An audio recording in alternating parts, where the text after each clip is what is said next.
All governments are immoral and criminal institutions because they force everyone, under threat of violence, to pay mandatory taxes for life.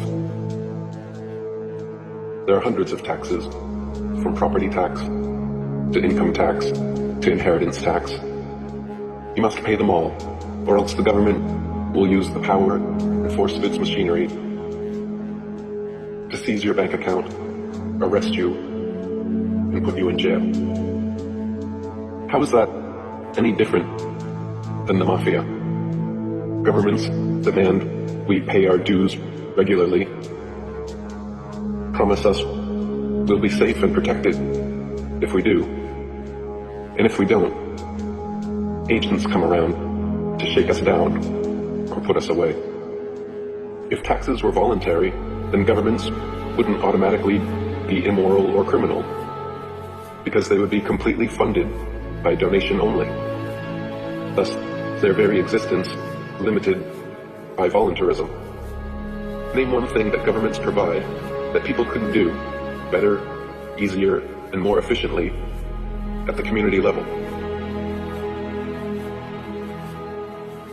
There is nowhere on earth you can go that isn't controlled by a statist government. Every piece of land has been divided up and claimed by 196 nations, all of which are controlled by some form of forced governance.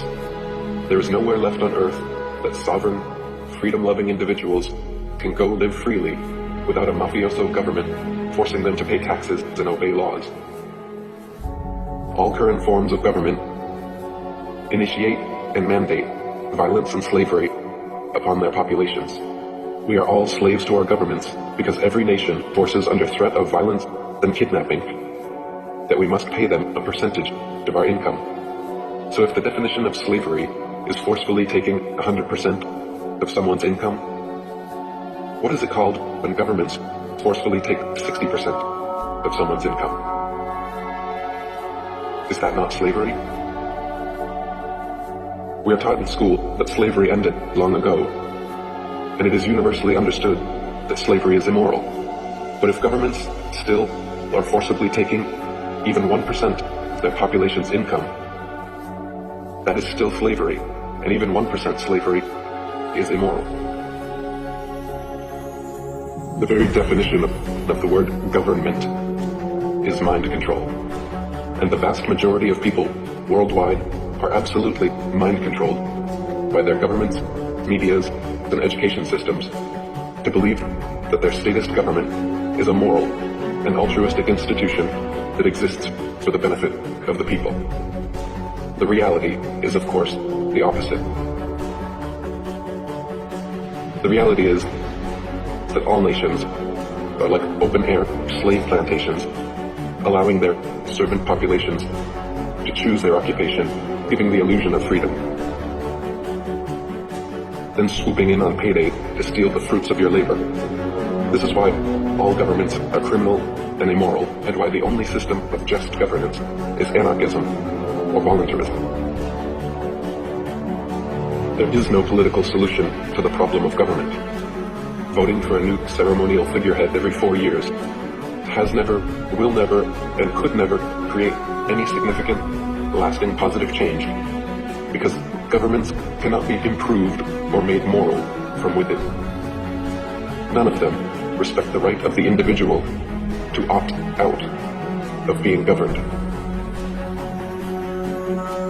All governments around the world initiate the use of violence in the form of police and coercion in the form of taxes, and this is absolutely immoral and unacceptable. Consensual sex is moral because it is voluntary, whereas rape is immoral because it's forced. Similarly, things like charity donations and the free market are moral because they are voluntary, whereas theft and taxation are immoral because they are forced. The root problem festering within all governments around the world is not the rife internal corruption or criminality. Those are merely symptoms and side effects of statism. The paramount problem with government is that its mandates are mandatory. Its compulsions are compulsory. For governments to be moral institutions, all taxes and interactions must be made voluntary.